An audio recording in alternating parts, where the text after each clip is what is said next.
Okay. Okay, first I want to apologize for the video quality. Um, I'm not able to do a voiceover on my computer because it doesn't have the necessary technology.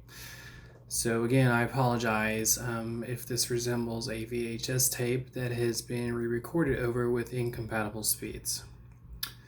Okay, measuring the impact of social distancing among children in grades K through 2nd by Matt Magruder and Corey Schaefer. Just want to preface that this partnership resembled more of a Scorsese and a De Niro, where one is the architect or the producer, while the other one kind of puts everything in action and prompts, edits. Um, it resembles that as opposed to more of a dual partnership where, both people are doing a little bit of both the roles. Yeah, kind of like a Milli Vanilli or something like that. Okay. So, as everyone knows, United States, well, actually globally, we have been taking a lot of proactive measures to counteract the spread of COVID-19. And this has forced us to, you know, um, make a kind of lifestyle adjustment. Um, the idea of quarantine is a foreign one for modern day Americans.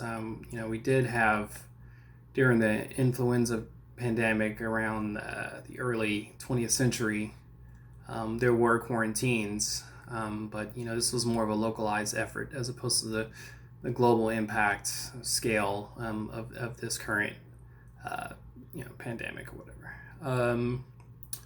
So it's life altering for everyone. Okay, so what about the children?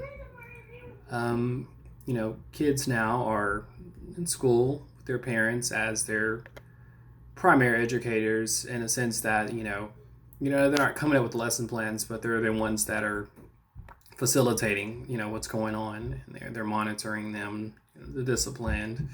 So, and the idea of online learning is fun for some, but this is definitely a precarious situation, and it could have detrimental effects on the social, emotional, and academic aspects of their everyday life. So, with that in mind, our study is designed to examine the effects of social distancing among students K through 2nd. The reason why we chose K through 2nd is because we feel like this population is specifically more vulnerable to this kind of situation. And that is just because their primary means of cognitive development and the cultivation of social skills is through play. And many times you need the children around you to exhibit play to be able to express yourself. As this quote says, play is the primary means of expressing themselves. They discharge energy, they prepare for life's duties, they achieve difficult goals, and they relieve frustration. So it is our opinion that an extended hiatus from school and the essential environment it affords could definitely be counterproductive or antithetical to a child's cognitive development. Because play is, to me, the primary means of, helping an individual's or developing an individual's cognitive capacities. Okay, so there are other, repercussions that social distancing causes. It could be a lost sense of security with another adult outside the family, regression of communication skills. The boundaries become blurred between school and environment because of the dual roles of the parents. And what's the most disconcerting is that it's the lack of accommodation for those, the kids that do have the learning disabilities. And, a lot of times, you have people that are, specialized in helping those with learning disabilities, and you have the necessary equipment to accommodate them. And at school, at the house, you're probably going to be missing that. So, with that in mind, the outcome of the study is to study the effects of social distancing among students, and to kind of improve on the child experience to school administration and counselor, as well as guides for parents, should the situation repeat itself in the future. So what we want to do is we want to find out what are the repercussions of this, and be able to attenuate the consequences through, interviewing parents and children, and see what kind of strategies would be useful in the future. Okay. So our method is, it's going to be a multiple case study with one boy and one girl, kindergarten through second. They will be interviewed, but the selection will start via a flyer via email. And we will be sort of discriminating certain segments of the population depending on the number of siblings, the marital, economic, and employment status, which is to say we're going to use those variables to control the population selection. That way those variables aren't kind of skewing the results of the data. So the interview procedure would be 2 interviews with each child and parent, assessing their thoughts, feelings, sentiments regarding social distancing. But we'll have a baseline interview prior to this. We'll do the interviews via telephone, and we'll do it every 2 weeks until the CDC no longer recommends quarantine.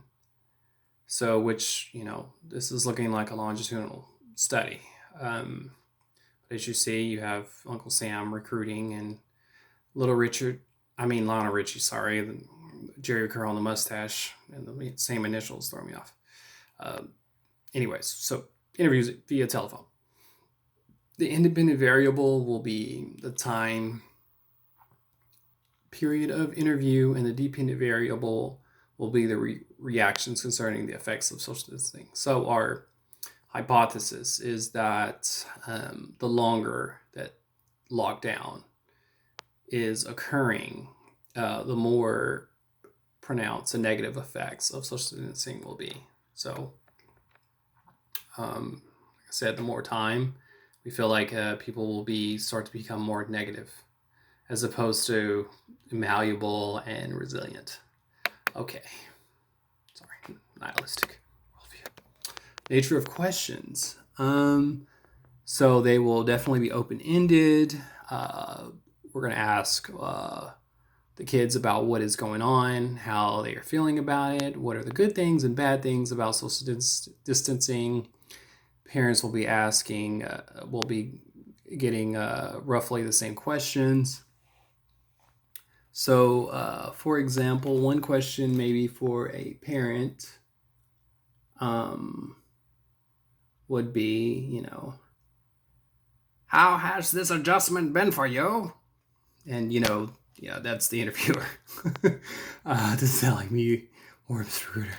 And the parent would say, well, I'm very agitated, having to take my time out. And, I haven't had a mani-pedi in I don't know how long. Maybe you won't say that. And for children, the reviewer might say, how has it been for you having school at home? To the kid, and the kid might be like, oh, I don't know, I miss my friends. I don't really like it that much. My parents, they don't know what they're doing. I don't know. Something like that. Okay. So, how are we gonna record this stuff? How are we going to put it all together? Well, we're gonna use analysis software, and we're gonna disseminate keywords, words such as happy, sad, play, school, etc. Will be analyzed, compared to the case notes, and written after each interview. Using this data, it will help us with some thematic ideas. And we'll go from there. And I don't know, I like this picture, even though it's a little creepy. It looks like he's a little too excited to be doing this. Hopefully, that's not what people envision when we're doing our interview. It looks like he's too excited. Okay, let's go here. Okay, let me give you our results. Our shocking results. They're going to help determine both the positive and negative effects of social distancing. And here are unfortunately, since the study has not actually been conducted, there are going to be no results. So I'm sorry. Okay. So just kind of to rehash what I've already said, we have a rather pessimistic attitude when it comes to this study, which is to say that we think that the negative effects or the repercussions, the consequences will become worse, more pronounced as time goes. So let's go. Okay, so but again, the purpose and our future directions. The purpose of the study is to, if something like this, God forbid, were to pop up, occur again, we would kind of have a frame of reference to help to adapt to a situation akin to what we're going on right now. What's going on right now? We would be able to get data such as how they are able to adjust, what things to look for. That way, we could be proactive in helping them avoid things. So, all right, references. Any questions?